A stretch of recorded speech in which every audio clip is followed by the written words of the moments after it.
Assalamu alaykum, hörmətli televizor көрgüçiler. Yaxşımsızlar. Dünya Uyghur Qurultayı Tor televiziyasının günlük xəbərlər proqramısına xoş gəldinglar. Mən İftixar Abdurşid. Cümə gününlərə mübarək bolsun. Hörmətli görürmənlər, tövəndə diqqətinizlər günlük xəbərlər proqramımızın təfsilatı bolsun. Dünya Uyghur Qurultayı, Yaponiya Parlamenti Uyghur Dostluq Qrupsi, Yaponiya Uyghur Cəmiyyəti, Xalqara Parlamentarlar Birligi, Xitoydagi kishilik huquq tajovuzchilik qilmishlarini tekshirish parlamentarlar birligi qatorliq o'rinlar tarafidan bu yil 10 oyning 30 kunidan 31 kunigacha Yaponiya parlamentida o'tkaziladigan Xalqaro Uyg'ur minbari Yarsharviy parlamentarlar yig'ini nomli zo'r tipdagi muhokama yig'inining konkret kun tartibi asosiyatdan muqimlashdi. Qurultay markaziy ishxonasining stansimizga bildirishicha, hozir qadar Yaponiyada chaqirilgan mazkur tarixiy yig'inga bevosita kelib qatnashish muqimlashgan parlament a'zolari, yuqori darajalik siyosiy arboblar, diplomatlar, xalqarada tanilgan qonunshunoslar, advokatlar, Uyg'urlar masalasi haqida tadqiqot elib berayotgan chet ellik mutaxassislar, xalqaro kishilik huquq tashkilotlarining mas'ullari, Tibet, Hong Kong, Janubiy Mong'oliya, Tayvan tashkilotlarining vakillari, shundaqla har qaysi ellarda faoliyat elib berayotgan Uyg'ur tashkilotlarining mas'ullari bo'lib, jami 150 nafardan oshgan. Qurultay markaziy ishxonasi ta'minlagan kun tartibga asoslanganda 10 oyning 29 kuni Tokio vaqti kech soat 18 dan 21 gacha dunyoning har qaysi ellaridan kelgan vakillar o'rinlashgan mehmonxona zalida Dunyo Uyg'ur Qurultayining raisi Dolqin Ayso apandim bilan Yaponiya parlamenti Uyg'ur Do'stlik Korpusining raisi Keiji Furiya apandimlarning riyosatchiligida aziz mehmonlarni kutib olish marosimi o'tkazildi. Marosimda Dolqin Ayso va Keiji Furiya apandilarning qarshi olish nutqlaridan keyin dunyoning har qaysi ellaridan to'plangan vakillarga Avstraliya Uyg'ur muqam ansambli va boshqa ellardan taklif qilingan Uyg'ur san'atkorlarimiz tarafidan Uyg'urlarning an'anaviy naqsh usul va musiqa nomerlari taqdim qilindi. 30 oktyabr Tokio vaqti atdigan soat 9 dan 15 minut o'tganda Yaponiya parlamenti xalqaro konferens zalida o'tkaziladigan yig'inning ichilish marosimi Yaponiyaning davlat marshi va Sharq Turkistonning istiqlol marshi bilan rasmiy boshlanadi. Dolqin Ayso va Keiji Furiya apandilarning ichilish nutqlaridan keyin Yaponiyaning bir qism davlat rahbarlari, parlament mas'ullari so'z qiladi va yig'inning ichilish marosimiga Xitoy qarshi parlamentarlar ittifoqi IPACning ijroiya direktori Luke Tippleford apandim bevosita riyosatchilik qiladi. Arqadan yig'in qatnashchilari 5 chong guruhga bo'linib, Uyg'urlarning taqdiri masalasi haqida muhokama va analiz olib boradi. 2 kun bo'yicha 80 nafardan ortiq vakil fikr bayon qildigan muhokama yig'inlarida Sharq Turkistonning Xitoy tarafidan besinilgan zamin ekanligidan iborat bu reallikni xalqaro jamoatchilikka qanday e'tirof qildirish, Xitoyning Sharq Turkistonda Uyg'urlarni asos qilgan Turkiy xalqlarga yurgizayotgan irqiy qirg'inchiligi va insoniyat qarshi jinoyatlarni qanday to'sib qilish, Uyg'ur irqiy qirg'inchiligini qanday qilib texnik ko'p parlamentlarga qabul qildirish, Xitoyning Uyg'urlar qaratgan chegara halqon bostirish siyosatiga qanday taqobil turish, Uyg'ur majburiy emkini qanday to'sib qilish, bu jihatlarda xalqaro organlarni va hukumatlarni qanday safarbarlikka keltirish, Qurultay tarafidan Xitoyga va Xitoyning irqiy qirg'inchiligiga ham majburiy emgak tuzimiga sherik bo'layotgan chet el hukumatlari va shirkatlar ustidan boshlanilgan qonun harakatining ko'lamini qanday kengaytirish qatorliq zo'r masalalar haqida muzokara olib berildi. Yig'inning 29 oktyabr kechda o'tkaziladigan qarshi olish marosimi bilan 30 oktyabr tushdan burun Yaponiya parlamentida o'tkazilgan ichilish marosimining amaliy ahvoli sizlar ko'rayotgan Dunyo Uyg'ur Qurultayi Tor televiziyasi orqali naq maydondan bevosita tarqatiladi. Va butun yig'in jarayonida stansiyamiz muxbirlari har qaysi ellardan kelgan aziz mehmonlar bilan naq maydon suhbatlari uyushtirdi. Stansiyamizga a'zo bo'lishni unutmang. Va Uyg'ur xalqining muhojirat tarixida tunji qatim chaqirilayotgan Uyg'ur masalasi bo'yicha xalqaro parlamentarlar yig'inining umumiy jarayonidan vaqtida xabardor bo'lishga tirishing. Chet ellardagi Uyg'ur, Tibet, Hong Kong va xalqaro kishilik huquq tashkilotlari 10 oktyabr BDT kishilik huquq kengashiga a'zo davlatlarni to'liqlab saylash uchun ilib berilgan saylamda o'zini yana BDT kishilik huquq kengashining a'zoligiga nomzod qilib ko'rsatgan Xitoyga ovoz bermaslik haqida BDTga a'zo barliq davlatlarga xitoban birlashma imzoliq murojaatnoma e'lon qilishga tayyorlanmoqda.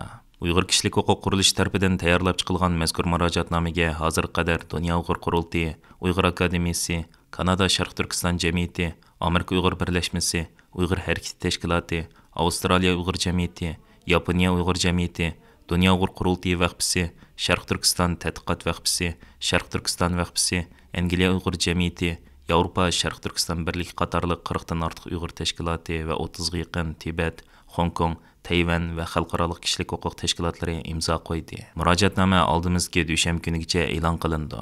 Mazkur harakatni boshlagan Dunyo Uyg'ur Qurultayi ijroiya komitetining raisi va Uyg'ur kishilik huquq qurilishining direktori Umar Qanat apandimning stansiyamizga bildirishicha, BDTga a'zo davlatlarga qarata e'lon qilinadigan murojaatnomada Xitayning BDT nizomnomasiga, BDT kishilik huquq kitobnomasining ro'yiga, BDT irqiy qirg'inchilikning oldini olish xalqaro ahdnomasining moddalariga va BDT kishilik huquq kengashining prinsiplariga butunlay xiloflik qilib, uni ig'ir darajada oyoq osti qilayotgan BDTning tavsiyalariga qilch pisand qilmay, vatanimizda Uyg'urlarni asos qilgan Turkiya xalqlari yurgizayotgan irqiy qirg'inchilikni kun sayin kuchaytirayotgan Xitoydek bir g'ayri-demokratik istibdod davlatning insonlarning haq-huquqlarini qo'g'dashni o'zining tub prinsipi qilgan BDT kishilik huquq kengashidek muhim bir organga a'zo bo'lib kirishining insoniyat dunyosi uchun zo'r bir nomus ekanligi ta'kidlangan va BDTga a'zo davlatlarning o'zlarining insoniy majburiyatlarini ado qilib, saylamda Xitoyni qo'llab ovoz bermaslikka chaqirgan. 10 oktyabr kuni BDT kishilik huquq kengashining 15 nafar yangi a'zosi saylab chiqiladi va ularning vazifa o'tash muddati 2024-yil 1-oydan boshlab 3 yilgacha davom qiladi. A'zolik vaqti to'shib qolgan Xitoy o'zini yana kelar navbatlik kengash a'zoligiga nomzodlik ko'rsatgan bo'lib, Osiyo Pasifik rayonidan saylab chiqilgan 4 davlatning ichida Xitoydan boshqa yana Kuvayt, Indoneziya va Yaponiya qatorliq davlatlar bor. Xitoyning yana qayt o'zini BDT kishilik huquq kengashining a'zoligiga nomzod qilib ko'rsatishi xalqaro kishilik huquq tashkilotlarining kuchli noroziligini qo'zg'agan. Kishilik huquqni kuzatish tashkiloti Xitoy bo'limining direktori Sofiya Richardson xonim 26-sentabr kuni X, ya'ni burungi Twitterda uchur yo'llab bu holni keskin tanqidlab mundaq degan edi. Ba'zilar Xitoy hukumatining BDT kishilik huquq kengashiga a'zo bo'lib saylanishi allaqachon muqimlish bo'lgan ish deb qaraydi. Amaliyotda buningga saylanmoqchi bo'lgan nomzodlar oz deganda saylan biletining 50% ni qo'lga keltirish kerak. Insoniyat qarshi jinoyatlarni sodir qilayotgan bundaq bir nomzodga hech qanday davlat bilet tashlamasligi kerak.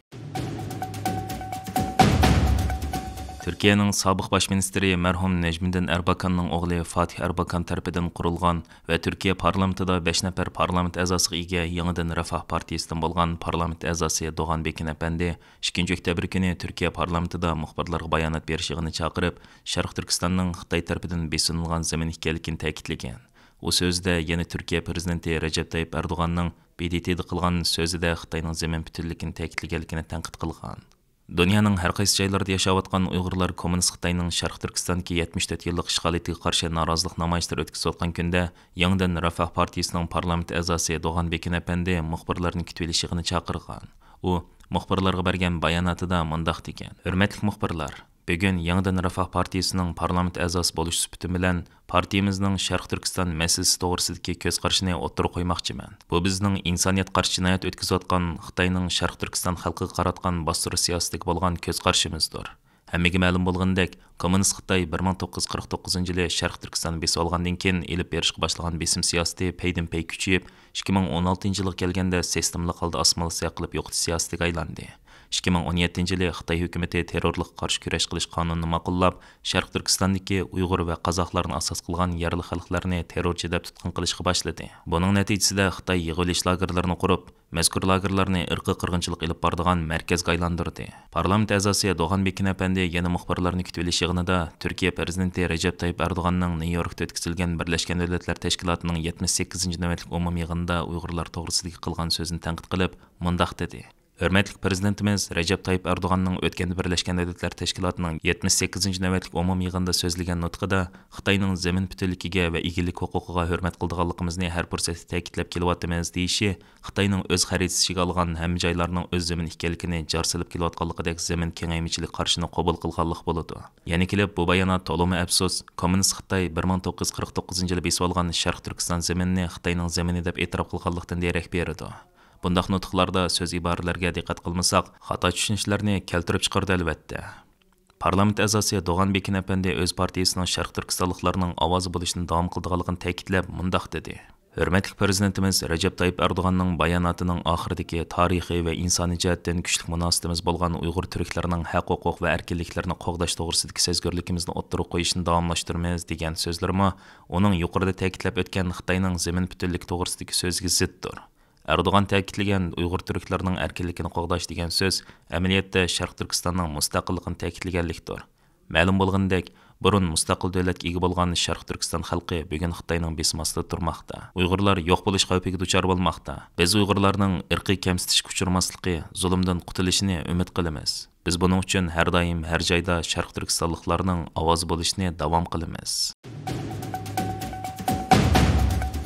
Ukraina 3 Xitoy shirkatini Rossiyaning keng ko'lamli tajovuziga yordam berayotgan o'rinlar tizimligiga kirgizgan. Siyosatchi gazetining xabardan qaraganda, Ukraina davlatlik sheriklikning oldini olish organi 2 oktyabr kuni bayonot berib, Xitoy davlatlik Dengiz okean neft shirkati, Xitoy neft ximiya sanoat shirkati va Xitoy davlatlik neft shirkatini xalqaro urushning qo'llovchilari tizimligiga kirgizganligini bildirgan. Ularning deyishicha, Xitoyning davlat egiligidagi bu ish shirkati Rossiyaning mush-sohadagi shirkatlari bilan hamkorlashib, davlatga zo'r miqdorda boj topshirish vositasi orqali Moskvaning harbiy va qurol-yarog' sanoatini mablag' bilan ta'minlab kelmoqda ekan. Xitoyning hozirgacha Rossiyaning Ukrainaga qo'zg'agan tajovuzchilik urushini ayblamaganining ustiga Rossiyani tikuchar, odamsiz uchqu, ya'ni dron, optiklik ko'rish turbini va boshqa xalqlik harbiy aslahalar bilan ta'minot qilqi oshkorlangan edi. Ukraina hukumati ilgari Xitoy davlatlik qurilish shirkati Alibaba Tori va Xiaomi uchur aloqa shirkatini bu tizimlikka kirgizgan edi. Ukraina davlatlik sheriklikning oldini olish organi bu tizimlikka kirgizilgan shirkatlarning g'arb davlatlarida normal tijoriy faoliyatlarni qila olmaydiganligini bildirgan. Hörmətli görürmənlər, yuqorida diqqətinizə günlük xəbərlər proqramımızın təfsilatını sunduq. Keyin qitimliq sanımızgacha görüşküç aman bolğaysızlar. Stansiyamızın YouTube kanalına əza bo'lishni unutmang. Xeyr xoş.